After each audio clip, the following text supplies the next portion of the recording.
पुस्तक का नाम नारी जागरण। सद्वाक्य ऑडियो 2। गृहस्थ धर्म का पालन करना एक प्रकार से योग की साधना करना है। व्यक्तित्व को उत्कृष्टता के ढांचे में ढालने का पुनीत कार्य परिवार की प्रयोगशाला में संभव है। विवाह एक संकल्प है जो राष्ट्र के भावी बल, सत्ता और सम्मान को जागृत रखने के लिए किया जाता है। जिस समाज में कन्या को सम्मान की दृष्टि से देखा जाता है वह निश्चित ही ऊंचा उठता है। नारी को समुचित स्नेह, सम्मान, प्रोत्साहन, प्रशिक्षण और सहयोग प्रदान करें। नारी के बिना परिवार उसी प्रकार का है जिस प्रकार पंच तत्व से विनिर्मित यह शरीर प्राण के बिना हो जाता है। व्यक्ति का नाम और यश संतान से नहीं, उसके सद्गुणों और सत्कर्मों से बढ़ता और अमर होता है। आत्मोन्नति का अभ्यास करने के लिए सबसे अच्छा स्थान आश्रम स्थल अपना घर परिवार ही है। नारी व्यक्ति समाज तथा राष्ट्र की जननी ही नहीं, वह जगत जननी है। उसका समुचित सम्मान न करना अपराध है। समस्त लोगों की रचना करने वाले विधाता ने कहीं भी स्त्रियों के सिवा दूसरा कोई ऐसा रत्न नहीं उत्पन्न किया है जो देखने, सुनने तथा स्पर्श और स्मरण करने पर भी मनुष्यों को आनंद प्रदान करने वाला हो। नारी ब्राह्मण विद्या, श्रद्धा, शक्ति, पवित्रता, कला और वह सब कुछ है जो इस संसार में सर्वश्रेष्ठ के रूप में दृष्टिगोचर होता है। नारी कल्प वृक्ष है जो उसे लगन पूर्वक सींचता पालता है। वह उसकी छाया में बैठकर मनोरथ पूरा करता है और इच्छित प्रतिफल वरदान रूप में प्राप्त करता है। नारी कामधेनु, अन्नपूर्णा, सिद्धि, रिद्धि और वह सब कुछ है जो मानव प्राणी के समस्त अभावों, कष्टों और संकटों का निवारण करने में समर्थ है। नारी सरस्वती है क्योंकि वह अपने स्नेहसिक्त सद्भावनाओं से अपने संपर्क क्षेत्र को वीणा की कलात्मक झंकार से गूंजित करती है। नारी प्रत्यक्ष दुर्गा है क्योंकि जब प्रकट होती है तो कोई महिषासुर उसकी क्रोधाग्नि को सहन करने में समर्थ नहीं होता। नारी स्वभावतः गृहलक्ष्मी है।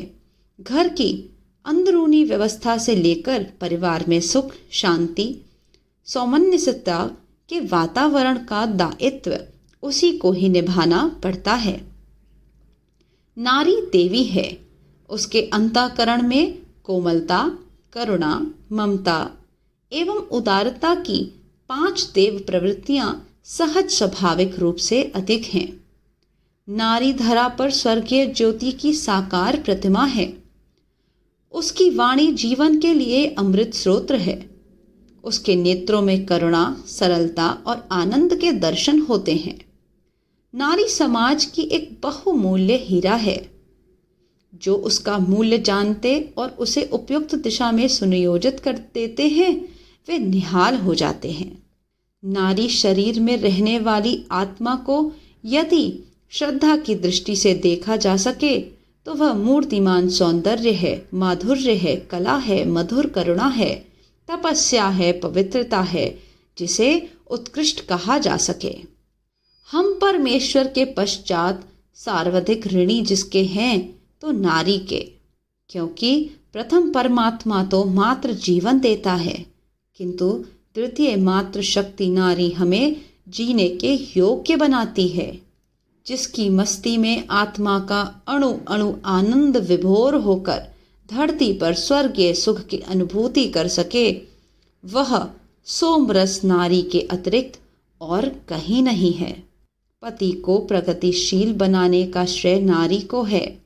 वह सुख दुख, भूख प्यास सभी सहकर उसका हाथ बटाती है।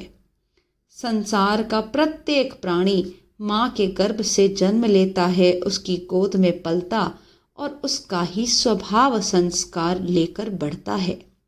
नर और नारी परमेश्वर के 2 हाथ, 2 पैर, 2 नेत्र, 2 कान, 2 फेफड़े, 2 गुर्दे हैं। न इनमें से कोई छोटा है और न कोई बड़ा। नारी का स्नेह, समर्पण, वात्सल्य, सौहार्द, विश्वास और सेवा ऐसी शक्तियां हैं जिन्हें पाकर मनुष्य अमोघ और अक्षय शक्ति वाला बन जाता है। मनुष्य जीवन की सभी संभावनाओं के मूल में माँ का असीम प्यार, उसका त्याग, उसकी महान सेवाएं ही निहित हैं। ये समझना भूल है कि नारी प्रगति के मार्ग का रोड़ा है। सत्य ये है कि आत्मिक प्रगति उसके सहयोग से और भी सरल हो जाती है। नारी अपनी कोमलता, सुशीलता, संवेदना, करुणा, स्नेह और ममता आदि हार्दिक विशेषताओं के कारण परिवार के निर्माण में महत्वपूर्ण स्थान रखती है। परिवार का अर्थ मात्र विवाह का गठबंधन नहीं, अपितु एक मित्र की तरह साथ चलकर काम करने वाले समूह का नाम है। परिवार एक प्रयोगशाला, पाठशाला, व्यायामशाला अथवा एक ऐसी टकसाल है जहां समर्थ राष्ट्र के लिए अभिष्ट महामानवों की ढलाई होती है। राष्ट्र के भावी नागरिक परिवार रूपी खदान से ही निकलते हैं एवं अपनी प्रतिभा द्वारा सारे समुदाय के उत्थान में महत्वपूर्ण भूमिका निभाते हैं। परिवार निर्माण एक विशिष्ट स्तर की साधना है। उसमें योगी जैसे प्रज्ञा और तेजस्वी जैसे प्रतिभा का परिचय देना पड़ता है। परिवार को समुन्नत एवं सुसंस्कृत बनाना समाज के उत्थान करने की एक छोटी प्रक्रिया है। उसको क्रियात्मक रूप देने की प्रयोगशाला परिवार है। परिवार एक पाठशाला है जहाँ गुणकर्म स्वभाव को उच्च स्तरीय बनाने एवं व्यक्तित्व को गौरवशाली बनाने का पाठ पढ़ा जाता है। गृहस्थ आश्रम समाज को सुनागरिक देने की खान है। भक्त, ज्ञानी, संत, महात्मा, सुधारक, महापुरुष, विद्वान, पंडित गृहस्थ आश्रम से ही निकलकर आते हैं। परिवार एक छोटा राष्ट्र या समाज है। उसमें सीमित लोग रहते हैं, अस्तु उसे संभालने, विकसित करने का अभ्यास करते रहने की सुविधा भी अधिक है। गृहस्थ एक प्रत्यक्ष स्वर्ग है, इसी धरती पर है। घर में सद्वृत्तियों की फसल बोकर उससे सब कुछ पाया जा सकता है। पारिवारिक सुख शांति का मूल है सुव्यवस्था, आर्थिक सुनियोजन एवं उपलब्ध साधनों का बुद्धिमानी पूर्वक सदुपयोग। मनुष्य मात्र का यह कर्तव्य है कि वह परम आध्यात्मिक शक्ति के रूप में माँ की प्रतिष्ठा प्रदान करे। प्रत्येक नारी में भाव वात्सल्य नारी का रूप देखे। गृहस्थ जीवन एक तप है, साधना है। इसका समुचित प्रयोग करके ही वास्तविक जीवन लक्ष्य को प्राप्त किया जा सकता है। परिवार निर्माण एक विशिष्ट स्तर की साधना है। इसमें योगी जैसी प्रज्ञा और तपस्वी जैसी प्रखर प्रतिभा का परिचय देना पड़ता है।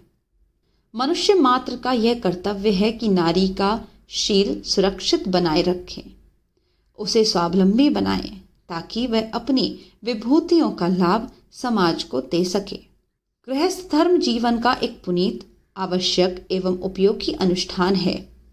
आत्मोन्नति करने के लिए वह एक प्राकृतिक, स्वाभाविक और सर्वसुलभ योग है। अनेक प्रकार के योगों में एक गृहस्थ योग भी है। इसमें परमार्थ, सेवा, प्रेम, सहायता, त्याग, उदारता, बदला पाने की इच्छा से विमुक्ता, यही दृष्टिकोण प्रधान है। गृहस्थ आश्रम ही समाज के संगठन, मानवीय मूल्यों की स्थापना, समाज निष्ठा, भौतिक विकास के साथ साथ मानसिक विकास का क्षेत्र है। शील, लज्जा और शिष्टता ही नारी का भूषण है, जो उनकी पोशाक, वाणी, दृष्टि एवं चेष्टा से सदैव प्रकट होते रहना अभीष्ट है। अपनी स्वयं की स्वच्छता, अपने जीवन में सादगी तथा घर की सफाई, मरम्मत, सादगीपूर्ण सज्जा और सुव्यवस्था पर ध्यान रखना प्रत्येक व्यक्ति का कर्तव्य है। नारी कामधेनु है। जब उसे हम मात्र बुद्धि से देखते हैं तो वह हमें देवत्व प्रदान करती है, पर जब उसे वासना, संपत्ति, दासी की दृष्टि से देखा जाता है तो वह हमारे लिए अभिशाप बन जाती है। प्रत्येक सद्गृहस्थ का कर्तव्य है कि माता, भगिनी, पत्नी और कन्या के जिस रूप में नारी रहे, उसे स्वस्थ, प्रसन्न, शिक्षित, स्वावलंबी एवं सुसंस्कृत, प्रतिभावान बनाने में कुछ भी कमी न रखें। जिस समाज, देश अथवा परिवार में नारी को उचित अधिकार देकर, उन्नति तथा विकास का अवसर देकर सहयोगिनी बना लिया जाता है, उस राष्ट्र, समाज तथा परिवार में सुख, शांति तथा वैभव, समृद्धि के रूप में स्वर्ग की ही स्थापना हो जाया करती है।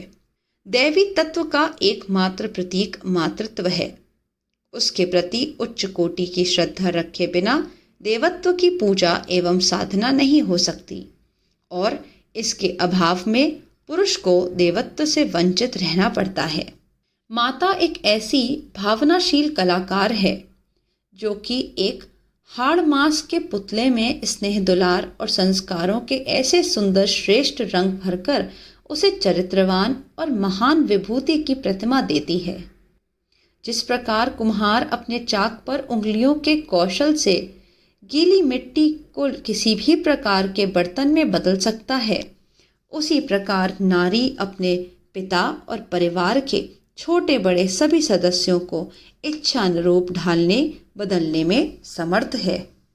परिवार परमात्मा की ओर से स्थापित एक ऐसा साधन है जिसके द्वारा हम अपना आत्मविकास सहज ही में कर सकते हैं और आत्मा में सतोगुण को परिपुष्ट कर सुखी समृद्ध जीवन प्राप्त कर सकते हैं। आत्मा की एकमात्र प्यास भावना है। उसी के लिए प्राणी प्यासा फिरता है। पग पग पर मरने वाला मर्त्य उसी सुधा सार को पीकर अमर होता है। माता के, पत्नी के, बहन के, पुत्री के चार धनों से नारी रूपी कामधेनु अपने बछड़े मनुष्य को इसी प्रेमामृत का पेयपान कराती है और उसकी अतृप्ति को तृप्ति में बदल देती है। 3 प्रत्यक्ष देवताओं में माता, पिता और गुरु का स्थान है। इन तीनों में माता प्रथम है, इसलिए कि मनुष्य को अपने प्रथम उपकारकर्ता के प्रति कृतज्ञतापूर्वक नमन करने का स्मरण सदा ही बना रहे।